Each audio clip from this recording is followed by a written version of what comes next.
Saudaraku, dari 2 Raja-Raja 4 ayat 1-7 kita akan belajar dari seorang janda nabi, saudara. Di sini kita melihat bahwa Tuhan kita tidak bekerja dalam kelimpahan awal, tetapi sebaliknya dalam ketaatan total kita. Kita belajar mujizat tidak datang pada awal penderitaan, tetapi justru pada puncak ketaatan dari bejana-bejana. Maka janda nabi ini dapat bukan hanya melunasi utang, tetapi dia punya masa depan yang cerah, dia dan anak-anaknya. Karena mujizat Tuhan mengalir saat ketaatan kita dituangkan. Saudara, saya ingin sekali kita membahas lebih dulu latar belakang historis dari 2 Raja-Raja 4 ayat 1-7. Kisah ini terjadi di masa Israel Utara. Suami sang janda ini yang merupakan salah satu dari anak nabi komunitas profetik yang dipimpin oleh Elisa. Jadi sistem sosial saat itu memungkinkan penagih utang menjadi anak-anak sebagai budak. Kalau ada utang seseorang, maka anaknya bisa jadi budak. Ini berdasarkan Imamat 25 ayat 39.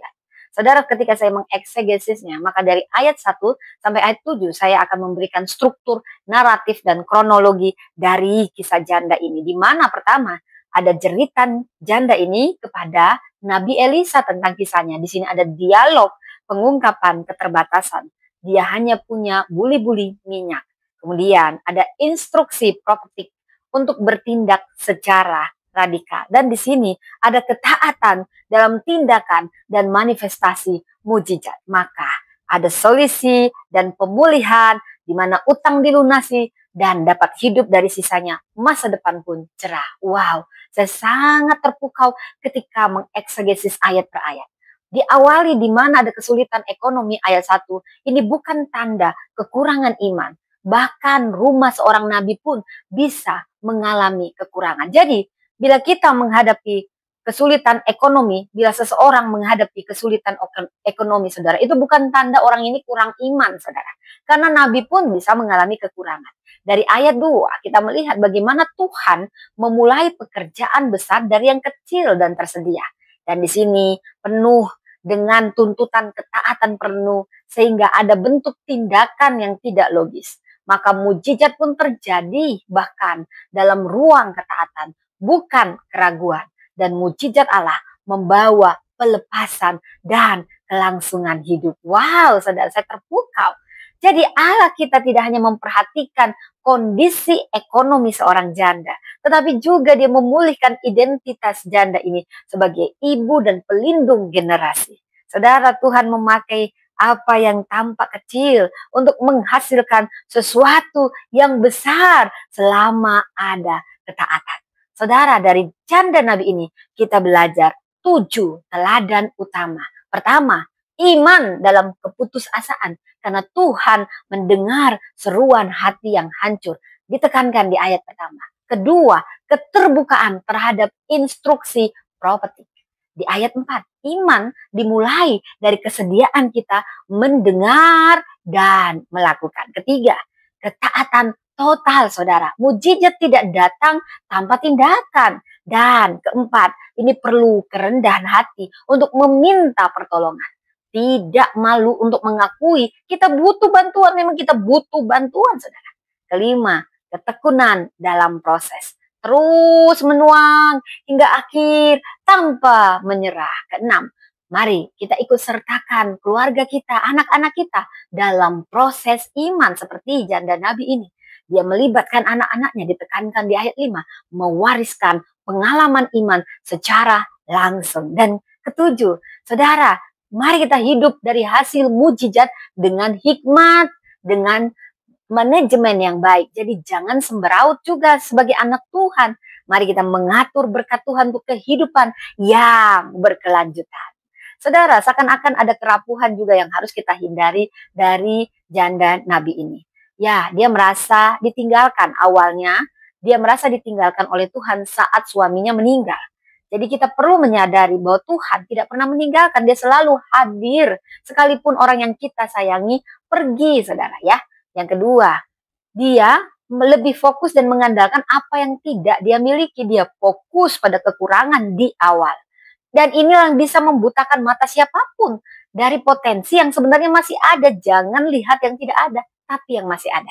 Dan yang ketiga, awalnya janda ini menutup iman karena pakai logika. Bukankah kita juga semua sering demikian? Mari kita hindari ini. Karena mujizat seringkali tampak tidak masuk akal memang. Tetapi imanlah yang membuka pintu pemahaman baru, saudara. Jadi saya bisa memberi banyak judul untuk kisah janda ini, saudara. Minyak ketaatan di tengah kekosongan. Bejana terakhir, mujizat terbesar. Tuhan masih menjawab jeritan janda. Janda ya saudara ya, jangan ya. Jadi saudara, dari janda nabi ini gambaran perempuan yang awalnya kehilangan banyak namun tetap beriman. Dan di tengah ancaman dia bisa kehilangan anak-anaknya yang akan jadi budak. Dan dia datang kepada Tuhan. Tuhan memulai dari apa yang masih ada yang kita miliki. Bukan yang tidak ada. Bukan dari yang kita harapkan. Tetapi dari yang tersedia. Dari sini kita belajar ketaatan mengundang aliran mujizat.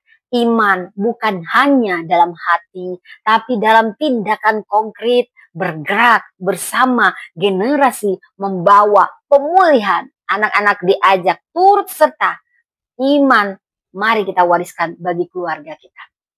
Mari kita menyalakan lilin, sekalipun dari satu api kecil, tapi percaya ini bisa menerangi ruangan besar sekalipun gelap, saudara. Faith is not believing God can, but knowing He will when we obey. Saudara, pertanyaannya, apa buli-buli kecilmu seperti buli-buli janda ini? Apapun itu Tuhan bisa pakai. Libatkan keluarga, anak-anak dalam proses iman. Taat meski tidak masuk akal. Dan lihat Tuhan bekerja. Mujizat tidak menunggu logika, no. Tapi ketaatan. Tuhan tidak butuh banyak. Cukup satu buli-buli, tapi hati yang percaya. Bejana terakhir justru bisa menjadi awal terobosan besar. Tuhan masih mendengar jeritan siapapun.